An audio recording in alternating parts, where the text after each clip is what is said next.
নমস্কার, সকলকে স্বাগত জানাই আমাদের চ্যানেলে। আপনার দিনটি শুভ হোক এই প্রার্থনা করে আজকের ভিডিওটি শুরু করছি। আজকের ভিডিওতে আমরা কথা বলবো গত 21শে জুন 2026 মঙ্গল নিজের রাশি পরিবর্তন করেছে। মেষ রাশিতে তিনি গোচর করছিলেন, এখন বর্তমানে তিনি বৃষ রাশিতে গোচর করছেন। এর ফলে মেষ রাশির জাতক জাতিকাদের উপর কী প্রভাব পড়তে চলেছে?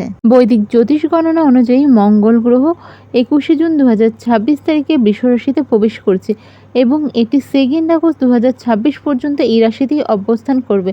অর্থাৎ মঙ্গল কিন্তু মোট 42 দিন বৃষ রাশিতে থাকছে। এই 42 দিন মেষ রাশির জাতক জাতিকাদের উপরে কিন্তু বেশ কিছু প্রভাব পড়তে চলেছে। 21 জুন মঙ্গলের বৃষ রাশিতে গোচরের ফলে মেষ রাশির জাতক জাতিকাদের জীবনে মিশ্র এবং গুরুত্বপূর্ণ প্রভাব পড়বে। যেহেতু মেষ রাশির অধিপতি বা লগ্নিপতি হলো মঙ্গল, তাই এর প্রতি এই রাশির জাতক জাতিকাদের উপরে কিন্তু সরাসরি প্রভাব পড়তে চলেছে। মেষ রাশির জন্য বৃষ রাশি হলো দ্বিতীয় ভাব, অর্থাৎ যা ধন, পরিবার, বাণী অর্থাৎ কথাবার্তা এবং সঞ্চয়ের ঘর। আর এই ঘরেই গোচর করছে মঙ্গল। তো আর্থিক দিক এবং সঞ্চয়ের দিক যদি বলা যায় তাহলে ধনলাভ অর্থাৎ দ্বিতীয়ভাবে মঙ্গলের অবস্থানের ফলে কিন্তু আপনার আর্থিক দিক শক্তিশালী হতে চলেছে। আকস্মিক অর্থপ্রাপ্তি বা আটকে থাকা টাকা ফেরত পাওয়ার সম্ভাবনা রয়েছে। আয়ের উৎস বা আয় বাড়ার পাশাপাশি আপনার খরচাও কিন্তু এই সময় হঠাৎ বেড়ে যেতে পারে। তাই বাজেট বজায় রাখা জরুরি। কোনো বড় বিনিয়োগ করার আগে দুবার ভাবুন।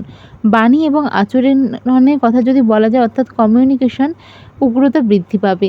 মঙ্গলের প্রভাবে আপনার কথাবার্তায় কিন্তু কিছুটা অহংকার বা উগ্রতা চলে আসতে পারে।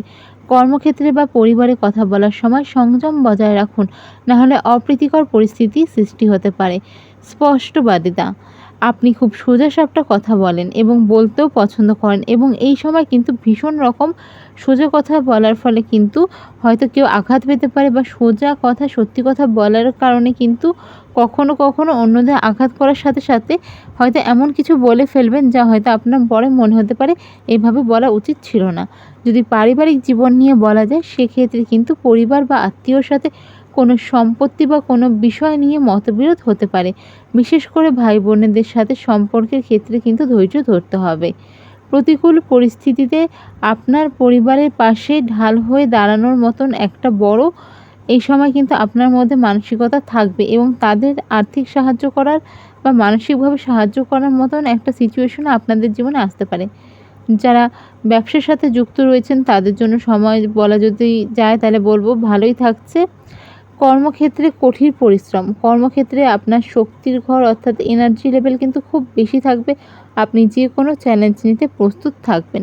আপনার অতিরিক্ত আত্মবিশ্বাস বা জেদ যেন আপনার কাজের ক্ষেত্রে, আপনার সহকর্মীদের ক্ষেত্রে দূরত্বের কারণ না হয়, সেদিকে খেয়াল রাখুন। ব্যবসায়ীদের জন্য তো বললামই, এই সময়টা নতুন কোনো চুক্তির জন্য লাভজনক হতে পারে, তবে বড় কোনো ইনভেস্টের ক্ষেত্রে দুবার ভাবতেই হবে। যদি এ সময় বলা যায় আপনাদের স্বাস্থ্য কেমন থাকছে, তো আপনাদের স্বাস্থ্যের ক্ষেত্রে অর্থাৎ স্বাস্থ্য দেখা হয়ে থাকে ফার্স্ট হাউস থেকে। আপনাদের ফার্স্ট হাউসের অধিপতি কোথায় রয়েছে? এখন সেকেন্ড হাউসে রয়েছে। দ্বিতীয় ভাব মুখমণ্ডলকে নির্দেশ করে, তাই এই সময় দাঁত, চোখ বা গলা রিলেটেড কোনো সমস্যা আপনাদের হতে পারে। অতিরিক্ত ঝাল বা মশলাদার খাওয়ার ফলেও কিন্তু এই সময় সমস্যা হতে পারে। পেটের সমস্যা বা রক্তচাপের সমস্যা হতে পারে। রক্তচাপ, ওঠানামা এই সময় হতে পারে।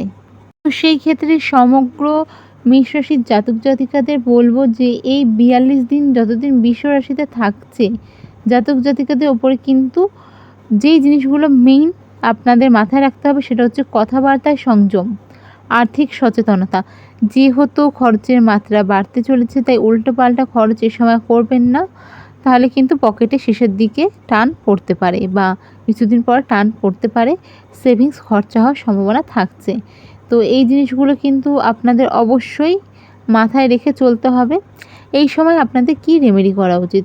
বৃষরাশিতে মঙ্গল এই 42 দিনের অবস্থানে কিন্তু আপনার রাশি অনুযায়ী উগ্রতা, আর্থিক চাপ এবং পারিবারিক বিবাদ হতে পারে। তো সেক্ষেত্রে কিছু জিনিস মাথায় রাখবেন। প্রতিদিন কাজে বেরোনোর আগে, ইন্টারভিউ দিতে যাচ্ছেন, এক্সাম দিতে যাচ্ছেন বা যে কোনো কাজে বেরোনোর আগে কিন্তু হনুমান চালিসা পাঠ করুন প্রতিদিন, বা অন্তত মঙ্গলবার এবং শনিবার এই হনুমান চালিসা পাঠ করুন। এটি আপনার ভিতরে অতিরিক্ত রাগ এবং অগ্রাসনকে শান্ত করবে। যারা ভীষণ রকম মানসিক চাপ দিয়ে চলছেন, যারা বেশ কিছুদিন ধরে অনেকেই হয়তো ফিনান্সিয়াল একটা স্ট্যাবিলিটি মেনটেন করতে পারছেন না, খরচা হয়ে যাচ্ছে, বিভিন্ন কারণে খরচা হয়ে যাচ্ছে, তাদের বলবো বজরং বাণ পাঠ করতে পারেন। এই সময় আপনাদের পক্ষে ধ্যান এই জিনিসটা কিন্তু খুব ভালো। তো এই রাশির যারা জাতক জাতিকা রয়েছেন, কারো পক্ষে যদি রক্তদান করা সম্ভব হয় ভীষণ ভালো, মানে এর থেকে ভালো রেমেডি হয় না, আপনারা কিন্তু রক্তদান করতে পারেন। এছাড়াও লাল রঙের জিনিস, মুসুরির ডাল, গুড়, তামার বাসন, লাল কাপড়ও দান করতে পারেন। মঙ্গলবার দিন হনুমানজির মন্দিরে গিয়ে হলুদ রঙের লাড্ডু বা কমলা রঙের লাড্ডু এই জিনিসটা এবং গুড় ও ছোলা এই জিনিসটা কিন্তু ভগবানকে ভোগ হিসেবে নিবেদন করতে পারেন। এই সময় কিন্তু মঙ্গল যেহেতু আগ্রাসন দেয়, উগ্রভাব দেয়, তো খাবার দাবারের ক্ষেত্রেও আপনারা চেষ্টা করবেন অতিরিক্ত ঝাল মশলা তেল অ্যাভয়েড করতে এবং প্রত্যেক দিন সকালবেলা যদি সম্ভব হয় মঙ্গলের বীজ মন্ত্র 108 বার জপ করুন। মঙ্গলের বীজ মন্ত্র যদি কেউ জেনে না থাকেন তাহলে মঙ্গলের বীজ মন্ত্র হলো ওম কর্ম ক্রিম ক্রুম সা ভুমায়া নামা। তো এটা আপনারা গুগলে সার্চ করলেও পেয়ে যাবেন, অনেকে হয়তো জানেন। এবার যদি কিছু জিজ্ঞাসা করার থাকে অবশ্যই আপনারা কমেন্টে জিজ্ঞাসা করতে পারেন, চেষ্টা করব আপনাদের প্রত্যেকটা প্রশ্নের উত্তর দেওয়ার। আর ভিডিওটি যদি ভালো লেগে থাকে অবশ্যই সাবস্ক্রাইব, লাইক, শেয়ার করুন। দেখা হবে পরের ভিডিওতে। জয় শ্রীকৃষ্ণ, রাধে রাধে।